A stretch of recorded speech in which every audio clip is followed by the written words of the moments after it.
All right, welcome to another episode of Slingshots. And this one is an exciting one because we're going to try to be a little bit more specific in this one and talk about relationships and paradigm B and how you operate, because things are so much different in this paradigm, and yet you're still and we're still influenced by our pasts and then what we're seeing and what people are talking about, all these agreements that we've made around relationships, whether it's friends, lovers, fiancés, mothers, daughters, well, like all the different kinds of relationships. And there's all of this different structure around it. And so we're kind of going to go back and go through kind of our evolution. We've been together for a year. We've been hanging out for a year. We're not in a committed relationship. We just seem to continue to want to be in each other's presence. And the understanding that has evolved, the languaging is what we wanted to share, that's come from our experience and wanting to experience this. And so to give you a little bit of structure, we're going to give a little bit of a background of who we were up until we met each other and then started this little adventure together, and and what it's evolved into. So for me, I was kind of this dreamer very young of wanting to have a marriage and like the soulmate kind of person. And for me, that was like just having this person that I could just be honest with and talk about and everything with and dive into. So I had these dreams of being married very young, having a family, having a career, and those things just were like, oh, these are the things I want. These are the things I desire. So I got into my 20s and these things were not manifesting. I had the longest relationship I had was a year, and it was a great relationship, but it didn't work out. And and then it just became, you know, kind of a devolving aspect of then trying to make relationships work, trying to um, find a relationship, find somebody that was compatible, somebody that I wanted to be with all the time, and going through these very little, short little relationships. But still, underneath it all, just wanted that same thing. But then it started feeling like, no, I needed to make it more of a role, and I needed to be a good husband. I needed to do these things, and it became less personalized for me. So dating became very frustrating until kind of like um, divine intervention, if you will, came in and worlds collided, and I was married very quickly, had a child, and and then kind of ran that route of 7-year itch, and then things devolved in my marriage. That fell apart. Then I started to explore things, and I was like, oh, I can become the perfect person for somebody, because now I'm read every relationship book. I'm trying to make everything work. And then I'm going through this same thing, this pattern of just these quick little relationships, getting excited and wanting to have truth and just trying would be the word, I guess, just to sum it up so I don't get too much into this. But there were things that along the way that were really difficult for me. And one was I was very much of an introvert, so I didn't go out, so I wasn't meeting people. So really the only place to meet people was on dating sites. And then I would get onto like even spiritual singles, which was much more open. But then all that really was open was the list of the check marks that you could put, of do you want an open relationship, monogamous, polyamorous, pansexual, are you this and the other, and it just used to drive me nuts, because I was like, I don't want to be defined, but on the other hand, I want to try to define for somebody what they can expect and what I'm looking for in a relationship. That was just revisiting some of those frustrating days. But it was really around definitions, and it was really around a conceptual idea of relationships. But really what I wanted was truth. I wanted sincerity. I wanted beauty, and I wanted all these beautiful things. Well, then I had my experience, which showed me the world of Paradigm B. So now I'm living labelless and without judgment, but I'm still having kind of that ache for wanting to be with somebody and have a relationship. But I was like, how do you do that? And so even over the years, as I'm getting used to this new world, I'm trying to kind of make those things happen. I'm still on the spiritual singles. I'm still meeting people. And it still doesn't seem to fit. And then, and then these people with these little flashes people would come in and they would be so excited about this idea of openness and whatever else. And then these relationships, it was just amazing because it was like, we found each other. Poof, gone. Like in a flash. And it was like, what is going on? So finally, Chelsea and I meet, and I've had it. Like, whatever it is I was doing before, I couldn't do it anymore.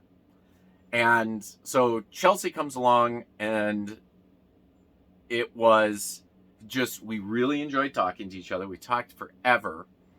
And this is where I think we're going to see a difference in the way we looked at relationships. I was wanting to get into committed relationships, where Chelsea was more of, she was trying to stay away from deep committed relationships, but she'll go on about that. So we meet, and what was very different about the way that we started hanging out was we spent a week with other people. She came along with an event that was happening in my life, and we just got along really well. There was no relationshipy stuff. I'd say there was some attraction between both of us, but we never moved on any of that attraction. But I was always just taken with, this is just ease. And so it evolved to a little bit of time passed, and then the opportunity just poof, the world opened up, and she came out to help me kind of finalize my life in Colorado. And then weirdly, just without a lot of predigestion, without a lot of things, she ended up moving on to the road with me and starting this adventure with me.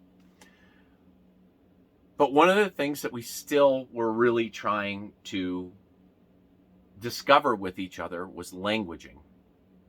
And so one of the things we found right away was there was these conceptual ideas, going back to that the dating sites with all the different ideas of what it means to do this and be a friend, or be this and be this and be this. Who are you? Who are you? And then it was like, and it's like, and then it becomes a relativity problem, because each individual has an idea what it means to be a friend, what it means to be a fiance, what it means to be a lover, what it means blah, blah, blah, blah, blah.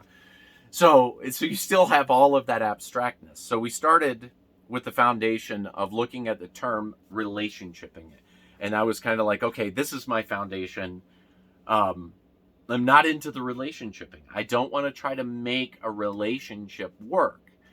And so what was the foundation? It was like, okay, it was, we don't want a relationship. We don't want a relationship. But then again, it's like, we started asking, then are we in an open relationship? Can we have other lovers and all of this stuff? And it was just like, you start working and basking in that kind of thing. And then we discovered other aspects that we started to realize along the way. And I'm going to let Chelsea kind of go through her backstory before we kind of get into the evolution within but we started to find a stream of truth, which was a foundation or a basis of what we're really trying to do. So relationshiping was the thing we didn't want, but then it was like, well, what do we want?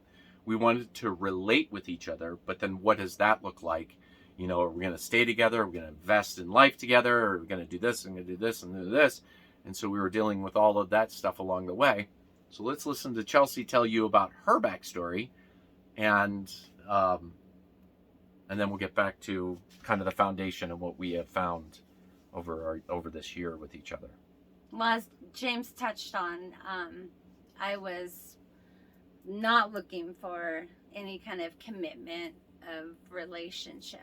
And just earlier in that year, Actually the course of the last 12 months previous to James and I meeting and becoming friends, I've had 3 different marriage proposals, and I was like, I just don't want to have ownership. I knew that, and that was a part of my constructed limitations, but that was what I was labeling as, I don't want that. I want freedom to just be me, and I'd love to be able to have others that want to play along, and of course I want to learn myself. I want to take the layers of the false Chelsea away and get to the real Chelsea, and be able to have other people to do that with is kind of part of the journey of my hermitage. I had a lot of alone time. I had some other interactions with people along the way, but a lot of block time of just my own time with myself.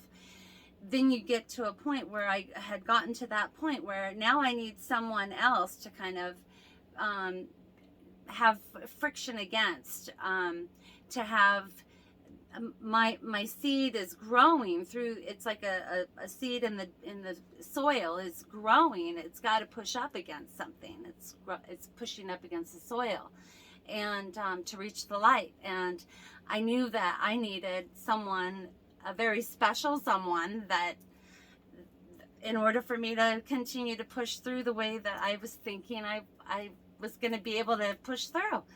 And James was like a best friend, ease of just listening, not feeling as though I had to wear different hats or put on some kind of airs. It was, here is really truth from me, who I am, and as best as I can articulate it, and I don't think that I had ever been as honest with anyone, but that came with the most honest that I started to be able to be with myself, and then I was able to have honesty with someone like James, and then moving through the last year of experiences of being with someone that sees. I mean, we're in a very small living situation, and we've been with each other 24/7 for a full solar return, and that's an amazing insight to yourself, as well as how you how I should speak for myself, how I was then able to see others without, and the control, my own control that I was trying to stick onto other people. And you can be alone for a long time and go through all these amazing ahas, and until you get to be with someone else in relating, not relationshiping, but just the relating, then you can see how this works, how this comes out in yourself.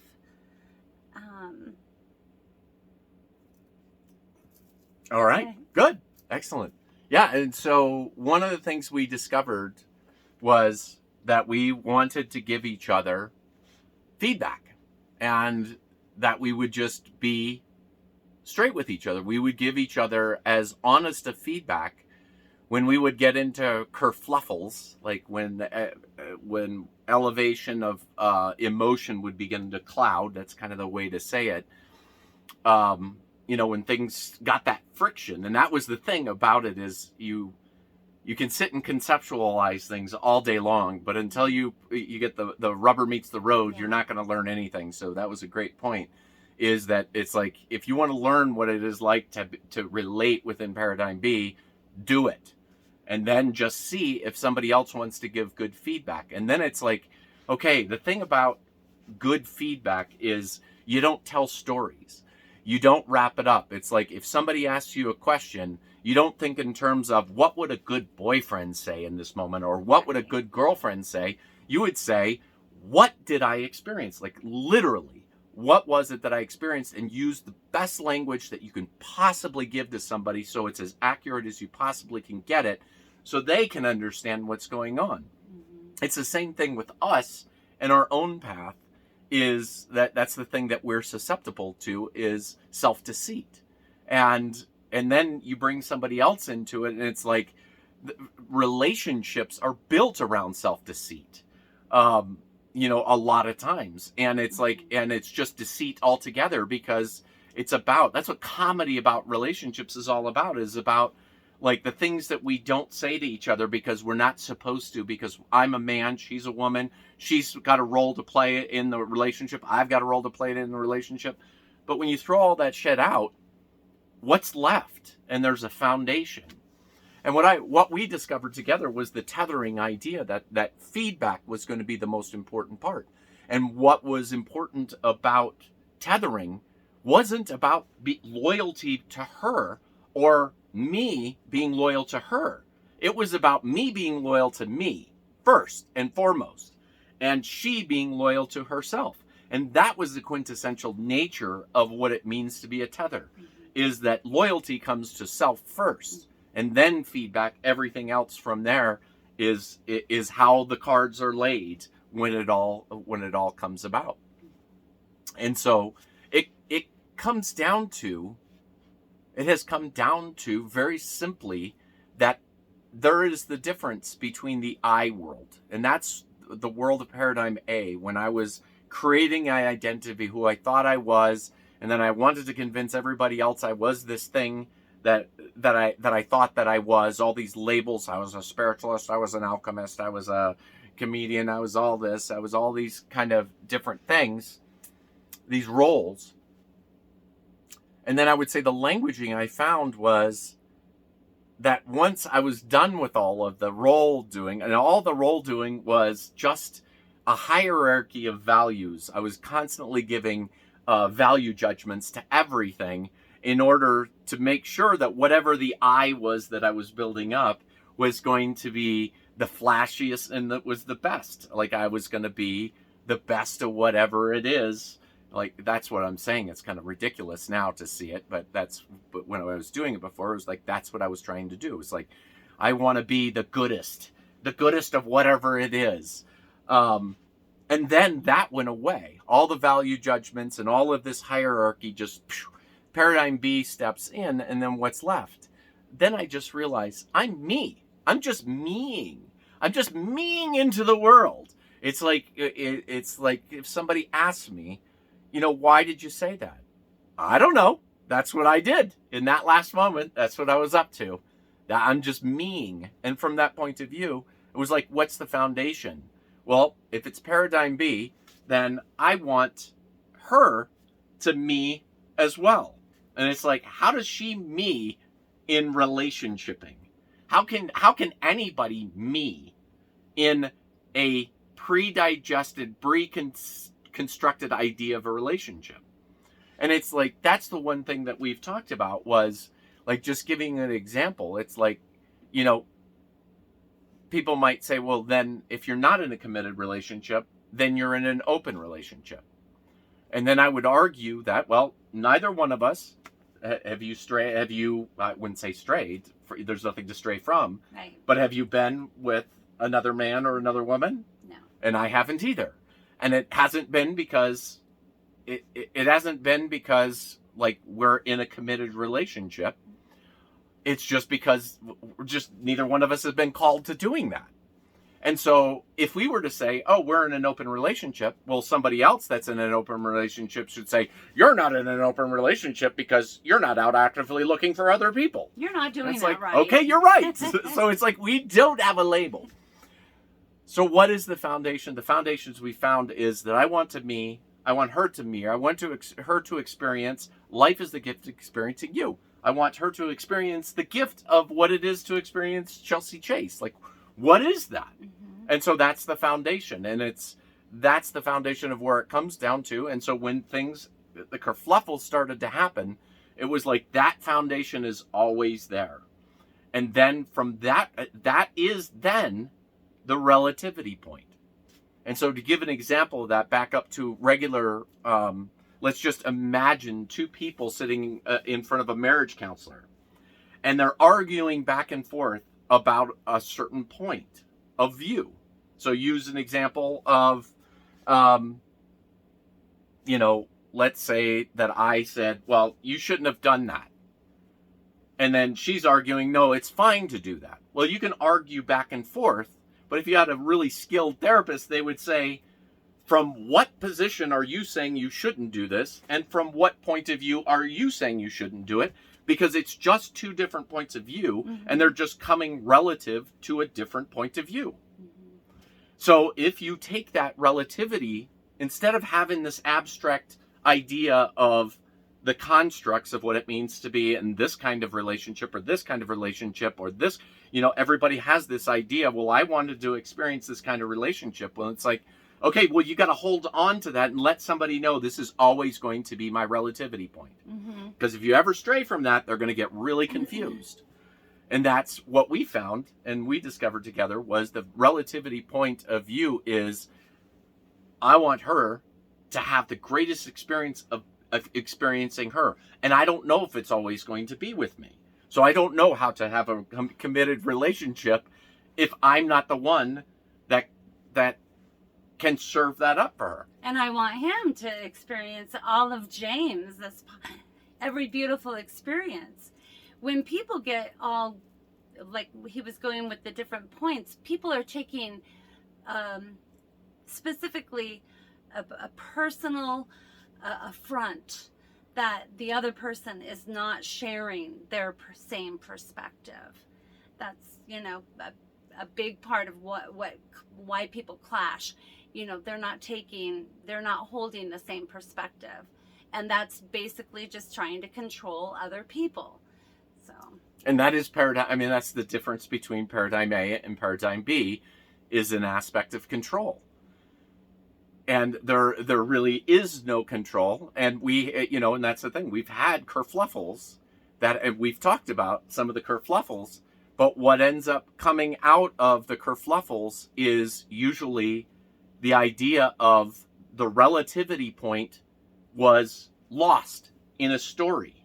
We had the interesting one of we had a situation come up and she interpreted the situation very different than the way that I interpreted it completely. But if you look at it, both of our points of view were valid, but I can tell you where hers went was, I would say, less fun. Well, let's not even say that. Let's not even give that a value judgment. Let's just say it went somewhere else. Yeah. And so she was off in a different story. And it was like, okay, we're not on the same story right now. So through kerfluffle, a lot of chatting, working it out, talking about the foundation of where we're at, all of a sudden, it weirdly, do you remember how weirdly, like mystically, that came up? Because it wasn't even part of the discussion. It came up where I was having a discussion with somebody else. Just popped in, had a text message with somebody else. That sparked something for her. She said this thing, and I was just like, what are you talking about? And then she was like, oh, and you said this. And I was like, wow. And then we started to unpack it, and it was like, oh my gosh. Like, you took that way differently, and that, from her taking that differently, changed the whole dynamics of how we were operating. And once that was uncovered, it was like, okay, can we just look at it and see that we saw it from different points of view? And then she still got to choose. Do I still want to hold on to the point of view that I have, or do I want to let that one go? So that was a good illustration of falling down with feedback, because I wasn't giving feedback or getting feedback. We're not perfect, okay? We're just trying to figure this out, and we're gonna forget. We're gonna stumble. It's gonna be awkward sometimes, and that's part of it. Is we forgot feedback. So then all of a sudden, we've got this this space. And anytime there's too much space and you don't get the feedback coming in, well, then your mind is going to go ahead and start thinking for you. And then that's where the stories start. So that's how easy it can come into play. And that was the distinction too. And it was like the idea when you're in relationship, if you have a feeling and you have to make a decision, if it's a small thing, if you have to make a decision on whether to say it to the other person or not say it to the other person, I think we discovered is always saying it is better. Yeah. And because the fear of just holding it back is saying, okay, I have this little thing, and if I say it, then it might make a big thing. That's the fear. But what we figured out is that if you don't say it, it's a little seed that can grow into a big thing. Yeah. And it's like the best thing to do is just always give good feedback. If you have thoughts, like you can have thoughts that stray, randomly, and maybe not every thought has to come out. But if you have a pattern of thoughts and you can trace it back, and that pattern of thought continues to build a story, that's something that should be could be given. Let's use the term could be given to that other person. If you want to relate, if you're trying to relationship, I'd say that's what all the kerfluffle is. That's what all the drama is in Paradigm A, is about not saying things. In fact, if you think of any kind of rom-com, the whole basis is usually based on somebody not saying something they want to get off. He said this, and then she did that, and oh my gosh.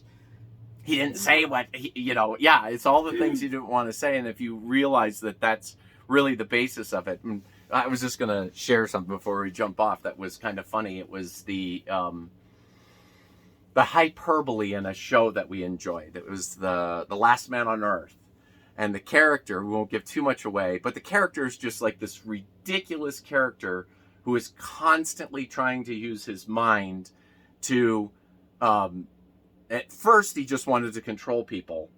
And then, just by trying to get them to think of him the way he wants them to think of him. But then he becomes so hyperbolous in wanting to take away the suffering of other people. That's the basis of the rest of the show, is him not saying things that should have been said up front.